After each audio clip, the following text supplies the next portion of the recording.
Well, we have a very special guest on our hotline right now. We have the former mayor of New York City, Mr. Giuliani, on the hotline with us. Let's welcome him to the show.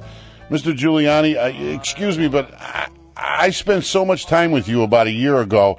There's nothing I can call you but mayor. Do you mind? I don't mind, Mike. Thank you. It's, I guess we can laugh now. I don't know if we still can, but that was unbelievable times, and it was. It's almost. It is actually impossible to really fully understand it or pull it together. You can just try. I mean, you just try and you try and relive it and try to figure out what happened, and you always fall short, I think, of really understanding quite what happened. We're talking with the former mayor of New York City, Mr. Giuliani, and Mayor, you have a book out called Leadership, and boy, oh boy, you sure got a crash course on leadership real quick, didn't you? I did. It was very fortunate for me that I was writing this book. Got about 80% of it done before September 11 happened. Oh, really? So most of the chapters, most of the lessons had already been outlined, many of them written. So essentially, I feel like I had just been through a seminar in leadership, and therefore was probably a little better prepared than I might otherwise have been to deal with, you're absolutely right, things I never imagined would have ever happened. Or there were many times on September 11th and in the days thereafter where I would, for a second or a half second or a quarter of a second say to myself, I can't believe this is happening. This isn't real. Yeah. And you'd close your eyes and you'd want things to go back to the way they were before. And you realize you didn't have the luxury to do that. Yeah. Now, point blank question: did you, after September 11th, did you live up to what your book was about before September 11th? If you follow the question. Yeah, I did the best I could to do that. I think other people have to judge that. I don't think you ever can. I mean, I tried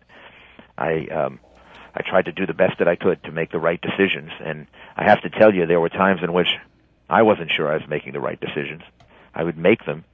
And then at those times when I really felt humbled by the decisions I had to make, I'd just say a little prayer. And I'd say, God, I don't have enough time to think about these things. You got to make them right. You have to figure out how to make them right. Well, right decisions, wrong decisions, Mr. Giuliani. I don't think there is such a thing when something horrific like that happens and unexpected like that happens. I would have to say you did a hell of a job. I mean, we basically there was no time at that time to reflect. I just had to act. And then I went back to this book like 4 months later. I had been writing it right up to September 10th, and it was going to come out originally in the early part of this year. And all of a sudden, September 11 happened, and I stopped, put it down, and it was very, very strange coming back to it when I got out of office in January and February, and I could see all of these chapters that were outlined, and then how I had applied them. I mean, weddings discretionary, funerals mandatory is a chapter in the book. It is. When I wrote it originally, yeah, it was about my father's advice that you better go to a funeral or a wake of somebody that you care about, because that's when people really need you. And I never realized I'd go to so many. Yeah. It is amazing leadership. I mean, it's a word. I mean, it's amazing how some people buckle under the pressure of leadership, and some people just absorb it and love it. It's and react to it. Isn't it kind of amazing? Did you find that? It is, and I could see that. The other thing about leadership is it always rests on other people's shoulders. Mm-hmm. And people would ask me that in last year, and they still ask me, how did you get through it, and how did you do it? And I would say, well, I really didn't do it. I was surrounded by great people. I leaned on the shoulders of giants. And yes, I could see, of the people that work with me, I could see the ones that rose to the occasion. And then you see a few that just can't. I mean, the reality is that face of crisis, some people grow and some people recede. Yeah. And sometimes you don't even know which is going to be which, but thank goodness, I think in the history of America, we always have enough people that rise to the occasion. Mr. Giuliani, could you take us back to when the plane first hit the First World Trade Center? Where were you, and what kind of message did you receive? I was at the Peninsula Hotel.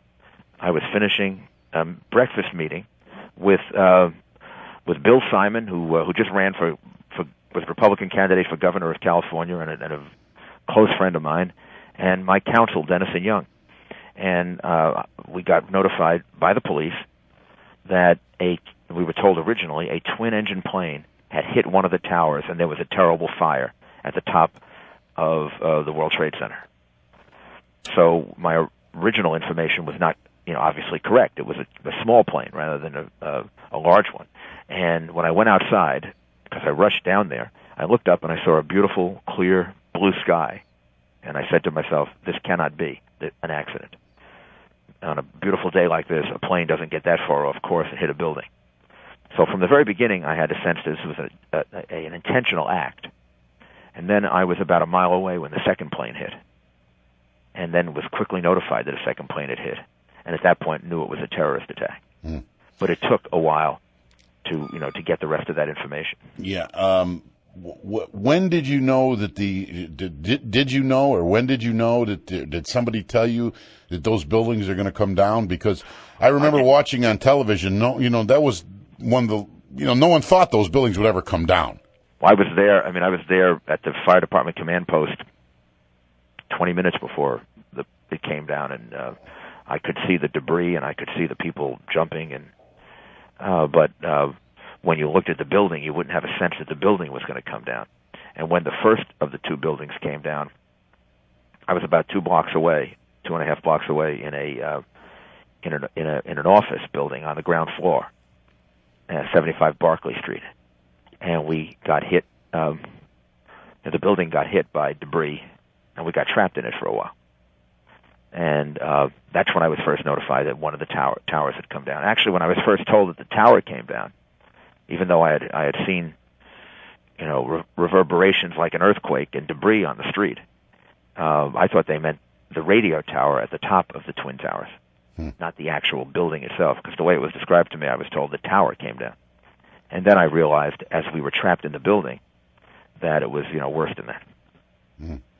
You were you at the time of September 11th, you were the leader of New York City. When you were 2 blocks away from the World Trade Center, as you just said previously, and you saw people jumping out, you saw the building on fire, you saw people jumping to their death. Can you tell us what kind of emotion? Did anger go through you, or did you panic? Could you tell us what went through you? Well, when I first realized that it was a man that I was seeing jumping from the 102nd, 103rd floor, my first reaction was, this is much worse than anything we've ever faced before. Because when I first went down there, I used to go to emergencies all the time and manage them, make sure they were being managed correctly, or make decisions, or make sure they're being coordinated. And when I saw that, I realized this was beyond the scope of anything we had dealt with before. And I didn't allow myself to really have emotions. I just said, I have to make decisions. I have to remain calm. I have to remain focused. I can't spend too much time thinking about the horror of what's happening. Otherwise, my mind is not going to be able to remain focused on making decisions. And then, as the day moved along and I started to find out about my friends who had been, found dead or missing, I would feel the emotion of it, and then I would have to put it aside and say, I can't think about that now. I've got to think about how are we going to get more rescue people down there? How are we going to cover the other potential targets in the city? Yeah. So I did the best that I could to remain, totally focused on on the way I put it is, to moving forward. You got to keep moving forward. I think it's exactly the same thing as being in a battle. Very often that day and the days afterwards, I felt that we were in a battle. There was no time to do anything but your job, is what you're saying, basically, right? Correct. And then to utilize the people around you. And I was very fortunate. I had very, very strong, very experienced, and very good people around me. Did you sleep? The first night? Yeah, the first couple of nights? 45 minutes might have been. That's what I heard. Might have been the amount of time. I went home, and that was the first time that I watched it on television, really watched it, maybe at 2 in the morning, because I really didn't have time during the day to stop and just look at television. It was like sporadic. So I saw it on television, and then I put myself in bed, and I took out a book and started reading about Churchill. But I kept the television on in case there was another attack. And I fell asleep for about anywhere from 30 to 45 minutes. And then I got up before the sun rose and waited for the sun to rise. Yeah. Because I think there was some part of me that wasn't sure the sun was going to rise that day. You were expecting another attack, Mr. Giuliani? Yes, I was. Yeah. Yeah, we all day that day, and for about 3 or 4 days, we expected that there would be another attack, not by air, because within a very short period of time they had dispatched jets to protect the airspace, and the airspace was closed down. But we expected that there might be bombings, individual bombings, sure, more like the suicide bombings that you see in Israel and other places. Yeah. Mr. Giuliani, like I said, I spent a lot of time with you for that week and or so, and you got the book out now, Leadership. I wish you the best of luck with the book. I was just in Cleveland the other day, signing copies of it, and the people there were just terrific. They're really very nice people. Yeah. Thank you, Mr. Giuliani. Thank you. Mr. Giuliani, former mayor, Rudolph Giuliani, former mayor of New York City. The hardest part about that interview was what to call him. I mean, how do you call him anything but mayor, I mean, no matter what he goes on to do, think about it.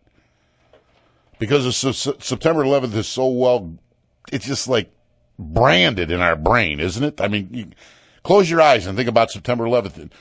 And if you were watching television, like a lot of us ran the television to watch, and, of course, radio and listened if we couldn't get the television, there's those trade centers on fire, right? I mean, that's a visual I'll never forget if I live to be 190. Well, who else won't I forget? I mean, whose face was all over? The mayor of New York City, Mr. Giuliani. So, to me, he'll be, no matter what he goes on to be, I don't care what he goes on to do, he'll always be mayor to me, That's something I'll never forget.